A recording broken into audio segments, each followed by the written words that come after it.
Ini adalah Galaxy A23, sebuah telefon daripada Samsung yang kau boleh dapat pada harga RM1,000.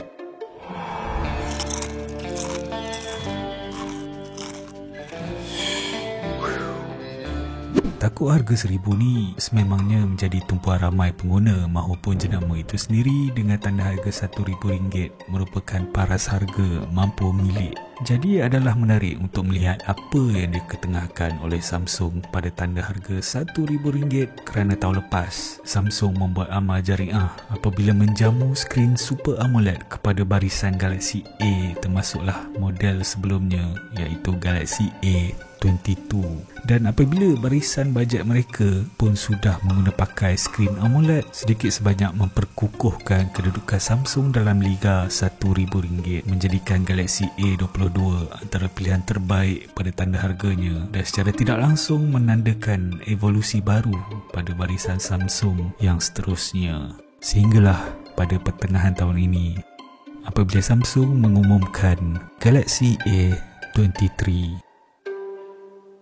Kemunculannya mengejutkan ramai apabila ia hadir bersama binaan skrin TFT LCD, seakan-akan satu langkah keterbelakang daripada Samsung. Jangan salah faham, skrin TFT LCD Samsung sebenarnya sudah cukup memuaskan jika dibandingkan dengan panel IPS LCD yang lain. Melalui pengamatan aku sendiri, skrinnya mempamerkan dinamik warna yang luas dan pekat. Sudut penglihatan dari tepi memuaskan bersama kecerahan yang agak baik. Okeylah kalau guna kat luar pun. Tapi masalahnya bukan skrin Super AMOLED seperti abangnya Galaxy A22. Maka dengan pengorbanan skrinnya timbullah persoalan, mungkin ada bahagian lain yang menerima upgrade daripada Samsung.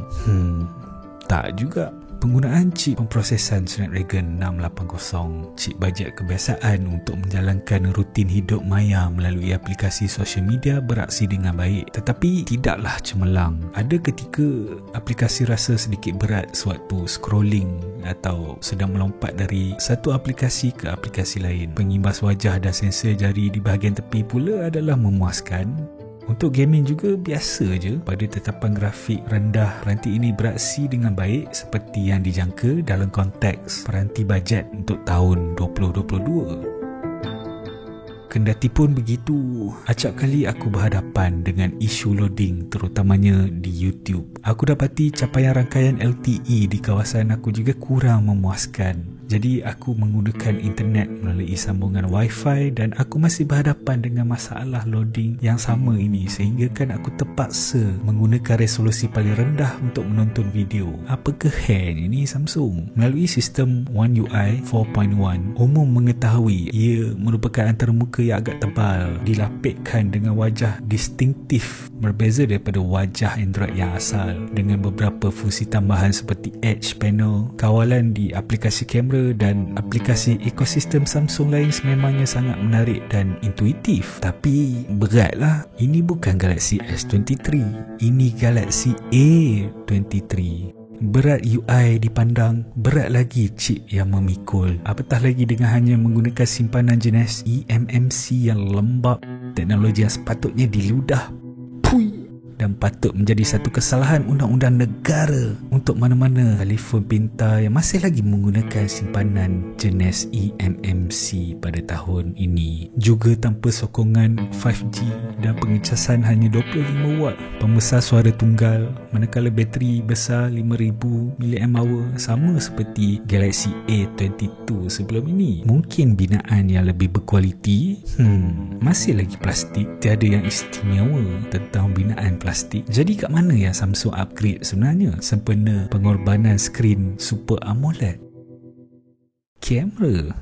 Tahun ni Samsung menggunakan sensor 50MP f1.8 dengan bantuan OIS berbanding tahun lepas pada 48MP.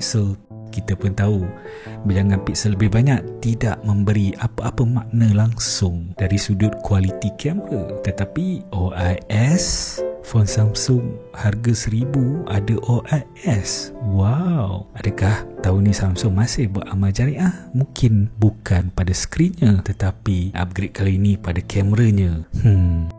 Ya ke ada OIS?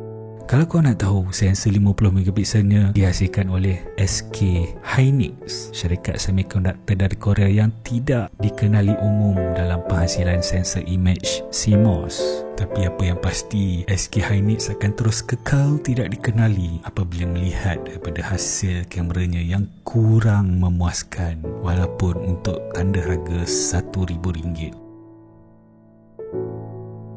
Kita semua kenal tone warna kamera Samsung dengan warna biru awan seperti biru laut gili terawangan. Secara overall, kamera 50MP just okey je dari segi details, terang, tapi di bahagian muka boleh nampak sikit kesan tenyeh atau smudge.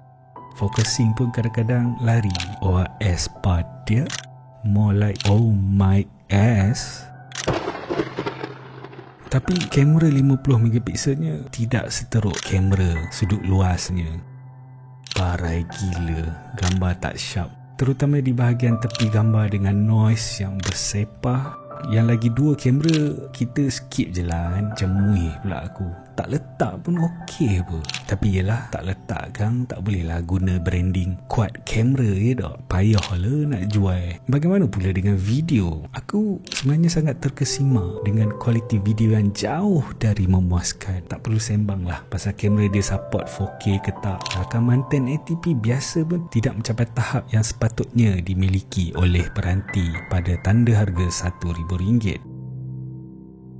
Banyak lagi lambakan model dari jenama lain mengetengahkan rakaman dan penawaran spesifikasi lebih baik untuk paras harga RM1,000. Dan apabila Samsung membuat keputusan untuk mengorbankan skrin Super AMOLED yang menjadi aspek istimewa pada model tahun lepas hanya kerana nak jimat kos pembuatan, maka mudah juga untuk aku membuat keputusan bahawasanya Galaxy A23 adalah pilihan peranti RM1,000 paling tidak berbaloi untuk dimiliki.